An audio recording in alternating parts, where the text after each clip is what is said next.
বধূবেশে প্রফুল্ল চিত্তে ড্রেসিং টেবিলের আয়নায় পড়া নিজের প্রতিবিম্বের পানে দৃষ্টি নিবদ্ধ আমার। পরনে আমার বিয়ের মেরুন রঙের বেনারসি আর ভারী স্বর্ণের অলংকার, যা আমার সাধারণ সৌন্দর্যকে বাড়িয়ে তুলেছে বহু গুণে।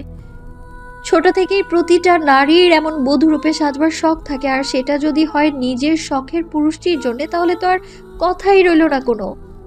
আমি অবশ্য তার ব্যতিক্রম নই। আজ যে আমার সকল স্বপ্নগুলো একে একে বাস্তবে রূপান্তরিত হতে চলেছে, আর এই সব কিছু হয়েছে আমার প্রাণপ্রিয় মানুষটির বদৌলতে। পার্লারের মেয়েগুলো সেই তখন থেকে আমার মুখশ্রীতে নানান ধরনের ভারী মেকআপের প্রলেপ ঢেলেই চলেছে। এতে করে আমার বেশি সুন্দরী দেখা গেলেও আমার আসল রূপের বিলুপ্তি ঘটেছে। যে এই কারণে আমার মাঝে প্রতিবাদী মনোভাব ফুটে উঠলেও নিজেকে দমিয়ে রাখলাম, কেননা আমি বউ মানুষ। সামান্য বিষয়ে এমন করাটা শোভা পায় না আমার। অগত্যা তাই উপায়ান্তর না পেয়ে চুপটি করে ভদ্রমেয়ের মতো বসে রইলাম। মেয়েগুলোর কার্যসিদ্ধি হয়ে যাবার পর পাশ থেকে একটা মেয়ে বেশ উচ্ছ্বাসের সহিত বলে উঠল, ম্যাম দেখুন, আপনাকে কিন্তু দারুণ লাগছে। মেয়েটার কথা শুনে আয়নায় পড়া প্রতিবিম্বের পানে আরও একবার দৃষ্টি নিক্ষেপ করলাম আমি। সত্যিই চমৎকার লাগছে আমায়। মনের কোণে কেমন এক অন্যরকম অনুভূতিরা উকি দিয়ে যায়। এছাড়াও মস্তিষ্কের নিউরন সেলের মাঝেও নানান রকম শঙ্কা কাজ করতে শুরু করে দিয়েছে ইতিমধ্যে। আমায় এমন রূপে দেখে না জানি এই আদৃশটা আবার কি করে বসে, ভাবতেই অজানা আশঙ্কায় শিউরে উঠলাম আমি। এরই মাঝে কক্ষের দরজা ঠেলে অভ্যন্তরে প্রবেশ করে রিস্তা, অরণি আর আয়ুষী ভাবি। আয়নার দিকে দৃষ্টি নিক্ষেপ করে ওরা এগিয়ে আসে আমার পানে। এর মধ্যে রিস্তা কিছুটা চেঁচিয়ে বেশ উচ্ছ্বাসের সহিত বলে উঠল, মাশাআল্লাহ, তোকে তো বসে যেই সেই লাগছে মেহু। বলা তো যায় না, আবার দেখা গেল আমাদের মেহুকে এমন রূপে দেখে আমাদের আদৃশ ভাইয়া ফিট খেয়ে বসলো। রিস্তার কথায় উপস্থিত সবাই ফিক করে হেসে ফেলে। আর এদিকে ওর এহেন বাক্য চয়নে ভীষণ লজ্জায় পড়তে হলো আমায়। তবে ভারী মেকআপের আস্তরণে আমার গাল ঢাকা পড়ায় ওই লজ্জার লাল আভা নজরে পড়েনি আর। আমায় নিজেদের দিকে ফিরিয়ে থুতনিতে আলতো হাত ছুঁয়ে দিয়ে আদুরে ভঙ্গিতে অরণি বলল, ইস, কতদিনের শখ ছিল তোর আর আদৃশ ভাইয়ের বিয়েটা খাওয়ার, আজ সত্যিই তা পূরণ হতে চলেছে। সত্যি বলতে কি, আমার না এখন বিশ্বাসই হচ্ছে না এসব। অরণির কথার পিঠে আমি আর কিছু বলার পূর্বেই পাশ থেকে রিস্তা ফোড়ন কেটে ঠোঁট বাঁকিয়ে বলে উঠল, তোর যখন বিশ্বাসই হচ্ছে না, তখন আয় একটা চিমটি কেটে দিই। রিস্তার কথায় চোখ পাকিয়ে তাকায় অরণি। ওর মাথায় একটা গাঁটটা মেরে দাঁত কিরমিরিয়ে বলল, তুই আর মানুষ হলি না রে রিশু। সরু চোখে অরণি দিকে চেয়ে জবাব দেয় রিস্তা, বারে, আমি তো মানুষই, আর কি মানুষ হব? রিস্তা হতে এমন উত্তর পেয়ে মাথায় হাত চলে যায় অরণির। আর এইদিকে এতক্ষণ যাবত আমি নির্বিকার চিত্তে চেয়ে চেয়ে ওদের তাল তামাশা দেখছিলাম। ওইদিকে পার্লারের মেয়েগুলোও চলে গিয়েছে কিছুক্ষণ আগেই। এবার আয়ুষী ভাবি এগিয়ে এসে আমার হাতটা নিজের হাতের মুঠোয় নিয়ে বলল, তোমার সত্যি অনেক বেশি সুন্দর লাগছে মেহেরুন। দোয়া করি বোন, জীবনে অনেক অনেক সুখী হও। দেখো, আমাদের আদৃশ ভাই তোমাকে নিজের চাইতেও বেশি ভালোবাসেন। আয়ুষী ভাবির কথায় মুচকি হাসলাম আমি। উঠে দাঁড়িয়ে আলতো হাতে জড়িয়ে নিলাম তাকে। কিছুক্ষণ পর ছেড়ে দিয়ে মুচকি হেসে বললাম, আমার পরেই এবার কিন্তু তোমার সিরিয়াল ভাবি। আর কতদিন মিছে মিছে ভাবির বলবো বলো তো? আকস্মিক আমার এহেন কথায় থতমত খেয়ে যায় আয়ুষী ভাবি। সেই সাথে লজ্জায় তার গাল রাঙা হয়ে ওঠে। এবারই সকলেই জানে আয়ুষী আমার স্কুলের সিনিয়র আপু। ঘনিষ্ঠ সম্পর্ক থাকায় আমার বিয়ের সুবাদে তার আগমন। তাই ও এই বাড়িতে আসায় বাড়ির লোকজন বিষয়টা আমলে নেয়নি তেমন। আর তাছাড়াও এত ব্যস্ততার মাঝে এসব সূক্ষ্ম জিনিস খেয়াল করার সময়ও থাকে না। তবে আসল সত্যিটা তো আমি, রিস্তা, অরণি আর আদৃশ ছাড়া আর কেউ জানে না। আমার তালে তাল মিলিয়ে রিশতা অরণি দুজনেই সমস্বরে বলে উঠল, হ্যাঁ হ্যাঁ, আমরাও তাই চাই। আর কতদিন এমন মিছে মিছে ভাবি ডাকবো? এবার আমরাও পার্মানেন্টলি ভাবি ডাকতে চাই। মেহু আর আদৃশ ভাইয়ের বিয়ের পর তোমার আর আরভি ভাইয়ের বিয়েতেও এনজয় করতে চাই আমরা। আমাদের এহেন কথা এবার সত্যি সত্যি ভীষণ লজ্জা পেয়ে যায় আয়ুষী ভাবি। তাই তো আর এক মুহূর্ত অপেক্ষা না করে এক দৌড়ে চলে যায় সে। ওর চলে যাওয়ার পানে চেয়ে আমরা তিনজনেই হাতে হাত মিলিয়ে খিলখিলিয়ে হেসে উঠলাম। আমার ঘরে মা ঢুকতে ঢুকতে বলে উঠলেন, কিরে, কি নিয়ে তিনটা মিলে এত হাসাহাসি করছিস বলতো? ও কিছু না মামিমা, আসলে আজ মেহুর বিয়ে তো, তাই কিভাবে কি করতে হবে একটু শিখিয়ে পড়িয়ে দিচ্ছিলাম আর কি। মায়ের কথার পরিপ্রেক্ষিতে উত্তর দেয় রিশতা। রিশতার বলার ভঙ্গি দেখে কেসে উঠলাম আমি। ইস, এই মেয়ের বুদ্ধি এখনো হাঁটুতেই গেঁথে আছে বোধ হয়, নইলে মায়ের সামনে কেউ এমন অশুভের মতো কথা বলে নাকি? এমনিতেই যতবারই মা অথবা মামনির সামনে পড়েছি তারা কেমন যেন আমায় দেখেছে, যার দরুন প্রতিবারই লজ্জায় পড়তে হয়েছে আমায়, আর এখন আরো এক দফা লজ্জায় পড়তে হচ্ছে। ধুর, মা ওদের কথায় পাত্তা দিলেন না। এগিয়ে এসে আমার চিবুক উঁচু করে ধরে আলতো করে আমার গালে হাত ছুঁয়ে বললেন, মাশাআল্লাহ, আমার মেয়েটাকে দেখতে আজ পরীর চাইতে কোনো অংশে কম লাগছে না।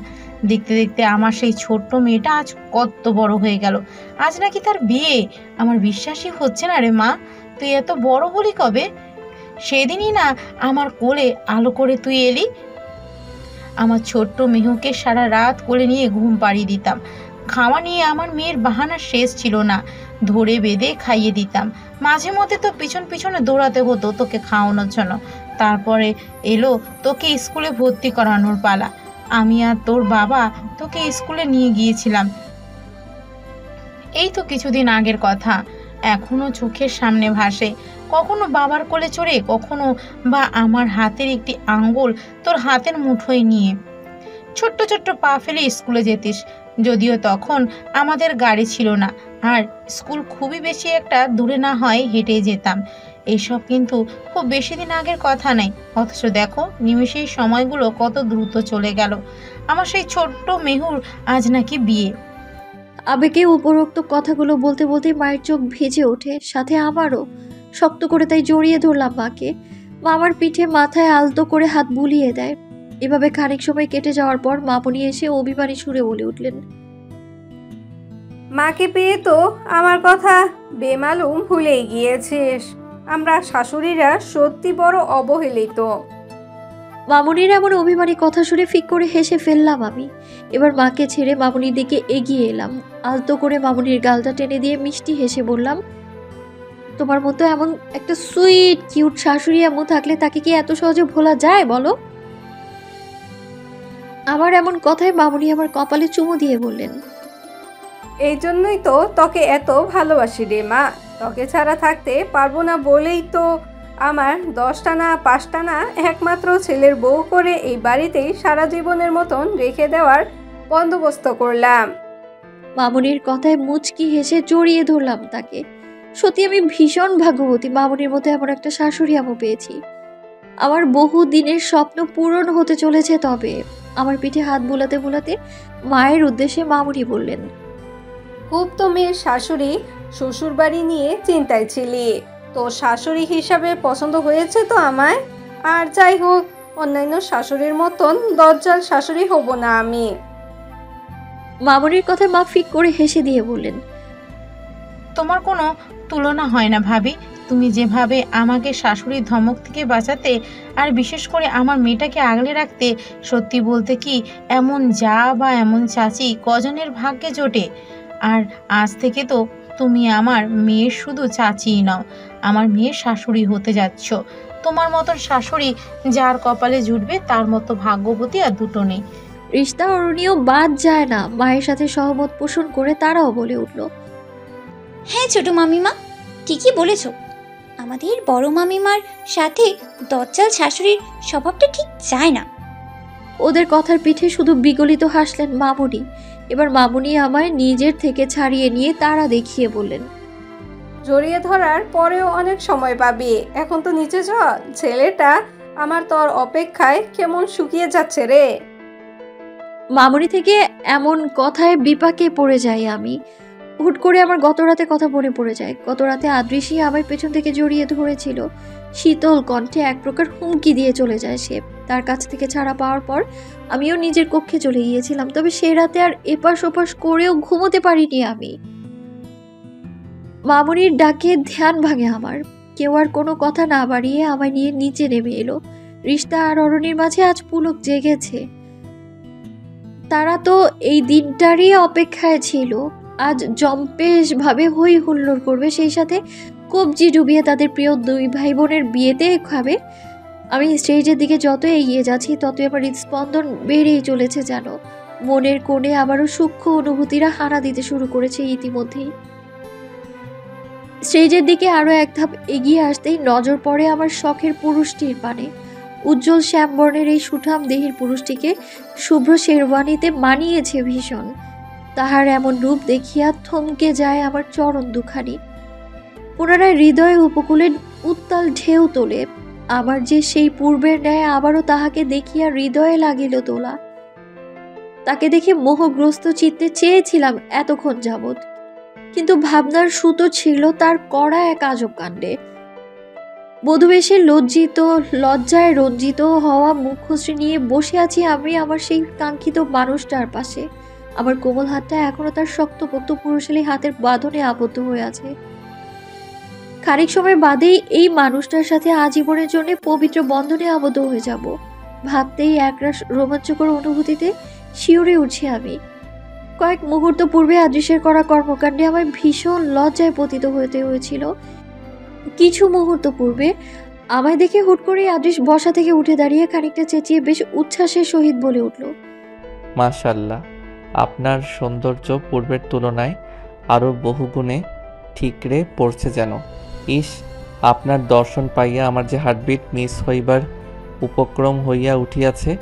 কার্ডিওলজিস্ট হয়ে শেষমেশ আমি না আবার হৃদরোগে আক্রান্ত হয়ে যাই। আদৃশের এহেন বাক্যচয়নে উপস্থিত সকলে হো হো করে হেসে ওঠে। বাদ পড়েনি বাড়ির গুরুজনেরাও। সেও তো ভালো সাধু রীতিতে কথা বলতে পারে না, তবে বউয়ের জন্য তো এতটুকু করাই যায়। আর এদিকে লজ্জায় আমার সর্বাঙ্গ প্রকম্পিত হতে থাকে। চরণ দুখানিও বাদ সাদের সামনে এগিয়ে যেতে স্থির হয়ে তাই দাঁড়িয়ে পড়লাম এবার। আদৃশ এবার বুকের বাঁ পাশটায় হাত টলতে টলতে গেয়ে উঠল, বুক চিনচিন করছে, হায় মন তোমায় কাছে চাই। এতটুকু গেয়ে স্টেজের নিচে নেমে এলো আদৃশ, হাতে তার তাজা লাল টকটকে গোলাপ ফুলের বুকে। আমার একদম কাছাকাছি এসে আমার এক হাত নিজের হাতের বাঁধনে অতি সন্তর্পণে আগলে নেয়। আলতো করে ধরে আমার হাতে নিজের অধর জোড়া ছুঁয়ে দিয়ে হাঁটু মোড়ে আমার সামনে বসে পড়ে। গোলাপের বুকেটা আমার সামনে এগিয়ে দিয়ে বলল, জীবনেও তো কখনো প্রপোজ করিনি, নিজের মনোভাবও সেভাবে প্রকাশ করিনি। কারণটা তুমি জানো। আমি অল টাইম চাইতাম আমরা দুজনেই ভালো একটা পজিশনে যাওয়ার পর এসব নিয়ে ভাববো। অ্যান্ড নাও আমরা দুজনেই একটা স্টেজে চলে এসেছি। অবশেষে দীর্ঘ প্রতীক্ষার পর আজ পূর্ণতা পেতে চলেছে আমাদের অন্তর্নিহিত প্রণয়ের। আর নয় অপেক্ষা, আর নয় লুকোচুরি। আজ তবে সবাইকে সাক্ষী রেখে বলেই ফেলি, I love you, I really love you my queen. শেষোক্ত কথাগুলো উচ্চ স্বরে বলে উৎসুক দৃষ্টিতে চেয়ে রইল আমার পানে আদৃশ। হয়তো সে আমার উত্তরের অপেক্ষায় রয়েছে, তবে আমি এই মুহূর্তে উত্তর দেওয়ার মতো পরিস্থিতিতে নেই। শুধু হাত বাড়িয়ে ফুলের বুকেটা সাদরে গ্রহণ করলাম। এতে আদৃশের অধরের কোণে লেপটে থাকা হাসির রেখা প্রশস্ত হয় আরো। হুট করেই উপর থেকে গোলাপের পাপড়ি পড়তে শুরু করলো, আর সাথে সাথে আমার পুরো কাজিন মহল হাত তালি দিতে দিতে সমস্বরে বলে উঠল, কংগ্রেচুলেশনস প্রিয় মেহাদ্রিস, নতুন জীবনেই তোমরা অনেক অনেক সুখী হও, শুভকামনা রইল। এইসব কাণ্ড কারখানা দেখে উপর উপর লজ্জা পেলেও মনে মনে বেজায় খুশি হলাম আমি, কেননা আমার স্বপ্নগুলো সব একে একে পূরণ হতে চলেছে। আদৃশ এবার তার একটা হাত আমার দিকে বাড়িয়ে দিয়ে গুনগুনিয়ে গিয়ে উঠল, ভালোবাসি বলে দাও আমায়, বলে দাও হ্যাঁ, সব কবুল। তুমি শুধু আমারই হবে, যদি করো মিষ্টি এই ভুল। হাতে হাত রাখতে পারো, সন্ধি আঙুলে আঙুল। ভালোবাসা বাড়াতে আরও হৃদয় ভীষণ ব্যাকুল। পাশ থেকে আদৃশের বন্ধুরা বলে উঠল, ভাবি ভালোবাসি কথাটা বলেই দেন না। আমি এবার সত্যি ভীষণ লজ্জা পড়ে গেলাম, ফলে মাথা নিচু করে নিলাম। আদিশ হয়তো বুঝলো আমার ব্যাপারটা, তাই আমার কম্পনরত হাতখানা আগলে নিয়ে সবার সামনে নিয়ে এগিয়ে যায় স্টেজের দিকে। আর তখনই আমার গুণধর কাজিনগণ সাথে বন্ধু বান্ধবীরাও একই সুরে সুর মিলিয়ে গেয়ে উঠল। সম্পর্ক বদলে গেল একটি পলকে, কে আপন কে যে পর হলো রে, বধূ বেশে কন্যা যখন এলো রে, যেন খুশির বন্যা বই গেল রে। এতটুকু গেয়ে সবাই উচ্চস্বরে হেসে উঠল।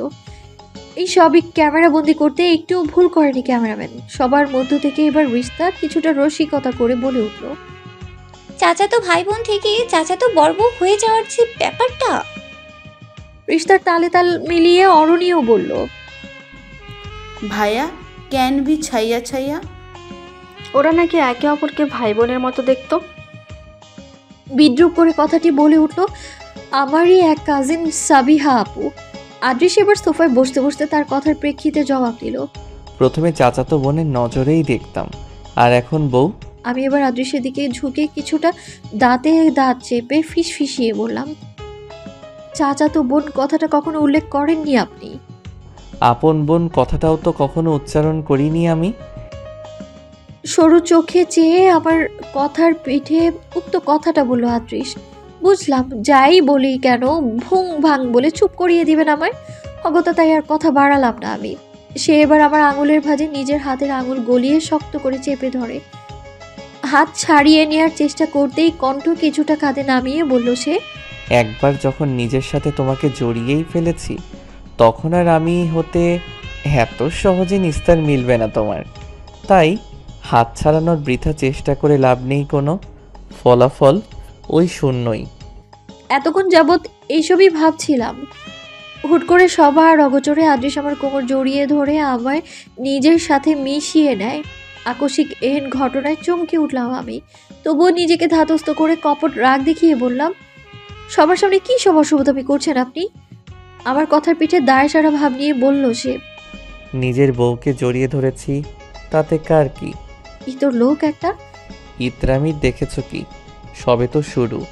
আর হ্যাঁ, যদি সত্যি ইতর হতাম তাহলে সবার সামনে কোলে তুলে নিতাম। শুধুমাত্র আমার বউ লজ্জা পাবে বিধায় আর এমন কিছু করিনি আমি। ইনোসেন্ট ভাব নিয়ে উক্ত কথাগুলো বলে থামলো আদৃশ, আর আমি হাঁ করে চেয়ে রইলাম। কে বলবে আমার ইনোসেন্ট ফেজের আড়ালে এই লোকটা চরম লেভেলের ইতর? আমাদের কথার মাঝে ক্যামেরাম্যান বলে উঠল, ম্যাম, সুন্দর করে একটা পোজ দিন তো, আপনাদের সুন্দর কয়েকটা কাপল ফটো তুলে দেই। ক্যামেরাম্যানের কথা মতো আমরা ঝগড়া থামিয়ে পোজ দিলাম। একে একে সকল আত্মীয় স্বজন বন্ধু বান্ধব এসে হাজির হয়। সবার সাথে হাসি মুখে ছবি তুললাম। আমার খালা মামারাও এসেছেন সবাই। এদিকে আদৃশের একমাত্র মামাও সপরিবারে হাজির হয়েছে। হঠাৎ করে বিয়ে, এছাড়াও তারা প্রবাসী হওয়ায় আসতে দেরি হয়েছে। আদৃশের একটাই মাত্র মামাতো বোন, তার 6 বছরের একটা ছেলেও রয়েছে। ছেলেটা বেশ দুরন্ত। সবার সাথে ছবি তোলার পরপরই দল বেঁধে হাজির হয় রিস্তা, অরণি, আহির, আলভি ভাইয়া। আদৃশের পাশে রিস্তা বসতে গেলেই চোখ গরম করে তাকালাম আমি। এতেই রিস্তা যা বোঝার তা বুঝে যায়। কোনো রকম ভনিতা ছাড়াই তাই চুপটি করে আমার পাশে এসে বসলো। অন্যদিকে আমার পাশে আহির বসতে যাচ্ছিল, এমন সময় আদৃশ এমনভাবে তাকিয়েছে যে ওর কলিজার পানি শুকিয়ে যায়। অগত তাই আমার পাশে না বসে আদৃশের পাশে গিয়ে বসে পড়ে। ছবি তোলার পর রিস্তা আর আহির কথা বলার এক পর্যায়ে রিস্তা বলে ওঠে, দুটাই এক গোয়ালের গরু। যাক, কর্ণগোচর হয় না আদৃশের গম্ভীর গলায়, তাই শুধায়, আমাদের দেখলে তোর গরু বলে মনে হয়? হুট করে আদৃশের এমন কথায় থতমতে খেয়ে যায় রিস্তা। পেছন ফিরে তাই মেকি হেসে বলল, না না ভাইয়া, আপনারা দুজনেই খুব সুইট বেবি। কথাটা বলেই দৌড়ে চলে যায় রিস্তা। আর এদিকে এইসব দেখে হেসে ফেললাম আমি। আমার এমনভাবে হাসতে দেখে আদৃশ বলল, ওরা আমাদের গরু বলে চলে গেল, আর তুই দাঁত কেলিয়ে হাসছিস মেহু? আরে ওরা আমায় না, তোমায় গরু বলেছে। হাসতে হাসতে এইটুকু বলে থামলাম আমি। আদৃশ আর ওসব ব্যাপারে পাত্তা না দিয়ে এবার কিছুটা শীতল গলায় বলল, আমায় আগের মতোই তুমি করে ডাকবি।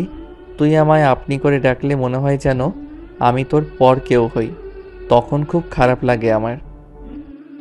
তার কথায় হাসি আপনা আপনি থেমে যায় আমার। 2.5 বছর আগে সে চলে যাওয়ার পর থেকে তাকে আপনি বলেই ডাকি। এই 2.5 বছরে সে আর না হলে শতবার বলেছে এই কথাটা, কিন্তু আমি খোঁচা মারার জন্য ইচ্ছে করে আপনি করে বলতাম। কেন জানি না, এই আদৃশ ব্যাটাকে জ্বালাতে একরকম অন্যরকম শান্তি অনুভূত হয় আমার। এরই মাঝে কাজী এসে হাজির হন। তিনি এসেই আমাদের বিয়ে পড়িয়ে দেন। কবুল বলার সময়টাতে আদৃশ ঝড়ের বেগে কবুল বলেছিল, আর আমি কিছুটা সময় নিয়ে থেমে থেমে বলেছিলাম। অবশেষে দিন কবুলের মাধ্যমে আমরা পবিত্র বন্ধনে আবদ্ধ হয়ে গেলাম। আজ থেকে আমরা আর চাচাতো ভাই বোন নই, আমাদের মাঝে এক নতুন সম্পর্কের সৃষ্টি হয়েছে, যার নাম স্বামী স্ত্রী। আদৃশ এবার শক্ত করে আমার কোমর জড়িয়ে ধরে বলল, শত প্রতীক্ষার অবসান ঘটল, তবে এবার তো আর কোনো বাধা রইল না। বলেই আশপাশ ভালোভাবে পর্যবেক্ষণ করে চুপ করে আমার গালে চুমো বসিয়ে দিল। আচমকা ওর এহেন আচরণে চোখ বড় বড় করে চাইলাম আমি। সে এবার দুষ্টু হেসে ফিস ফিস করে বলল, এমন করে তাকিও না জান, তুমি এভাবে তাকালে তো অবাধ্য ইচ্ছেরা মনে আতিপাতি শুরু করে দেয়। আমি জানি তুমিও ভীষণ ব্যাকুল, তবে আর একটু সবুর করো, একেবারে বাসর ঘরেই না হয় বাকিটা তুমি সামলে নিতে পারবে তো বউ? শেষোক্ত কথাটা ভ্রু নাচিয়ে বলল আদৃশ। ওর এমন কথায় আমার মাথাটা কেমন যেন ঘুরে উঠল, লজ্জায় কান গরম হয়ে যায় আমার। চোখ বুজে তাই আদৃশের বুকে মাথাটা এলিয়ে দিলাম আমি। আচমকা নিজের বুকের উপর মেহেরুনকে এভাবে ঢুলে পড়তে দেখে বোকা বনে যায় আদৃশ। সে ধরেই নিয়েছিল তার বউ নির্ঘাত তার এমন কথা শুনে মূর্ছা গেছে। মেহেরুনের মুখের দিকে ফ্যালফ্যাল করে চেয়ে বলে উঠল, যাক বাবা, এখনো তো তেমন কিছুই হলো না, তাতেই এমন মূর্ছা গেল মেয়েটা। পূর্বের ন্যায় চোখ বুজে রেখে আমি এবার দাঁতে দাঁত পিষে বললাম, এখনো মূর্ছা যায়নি, তবে আপনার এমন অশুভ মার্কা কথা শুনলে পটল তুলতে আর বেশি সময় লাগবে না আমার। এই ভিডিওটি যদি আপনাদের ভালো লাগে তাহলে অবশ্যই লাইক করবেন ও আপনাদের মূল্যবান মতামতটি কমেন্ট করে জানাবেন। আর এরকম ভালোবাসার ভিডিওগুলি দেখার জন্য আমাদের চ্যানেলটি সাবস্ক্রাইব করে আমাদের সাথেই থাকুন। ধন্যবাদ সবাইকে।